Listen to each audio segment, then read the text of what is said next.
കാരണം ഞാൻ പല സ്ഥലങ്ങളിലും ഇപ്പം നമ്മൾ ടൗൺ ഏരിയകളിലൊക്കെ ഉണ്ട് ഈ ജലമലിനീകരണം വല്ലാതെ വരുന്നത്. ഇപ്പം ബാക്ടീരിയയുടെ സാന്നിധ്യമൊക്കെ കുടിവെള്ളത്തിലുണ്ടാവും.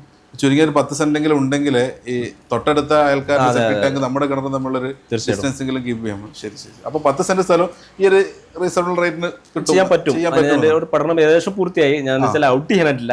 അതിന്റെ ഒരു ഫൈനൽ ചെയ്തതിനു ശേഷം ഔട്ട് ചെയ്യാമെന്നുള്ളതാണ്. Okay okay. അപ്പൊ അതിന്റെ ഒരു കുറച്ചായിട്ട് നമ്മൾ ചെറിയ ചെറിയ വർക്കുകളും മറ്റു സാധനങ്ങളൊക്കെ ഒന്ന് ഡൗൺ ആക്കിയിട്ട് ഇതിന്റെ ഒരു പഠനത്തിനാണ്. ഞാനും അതുപോലെ ചെറിയൊരു വീടിന് വേണ്ടിയിട്ടാണ് ഞാൻ ഒരു പ്ലാൻ ചെയ്തിട്ടാണ് ഞാൻ നിങ്ങളെ ഫേസ്ബുക്കിൽ വീണ്ടും കോൺടാക്ട് തപ്പി എടുത്ത് വന്നത്.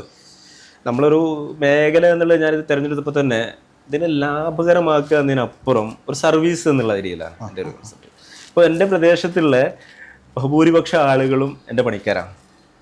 അത് എൻ്റെ അഹങ്കാരം കൊണ്ടല്ല ഞാൻ പറയാം. നിങ്ങളെ നാട്ടുകാർ പ്രദേശത്തുള്ള കൽപ്പണിക്കുള്ള പടവുകാരുണ്ട്, അവർ തേപ്പുകാരുണ്ട്, ഗൂഡല്ലൂര് പണി നടക്കുവാണെങ്കിലോ അവർക്ക് അവിടെ അക്കോമഡേഷൻ കൊടുക്കും. ഇവിടുന്ന് അവർ അങ്ങോട്ട് കൊണ്ടുപോകും.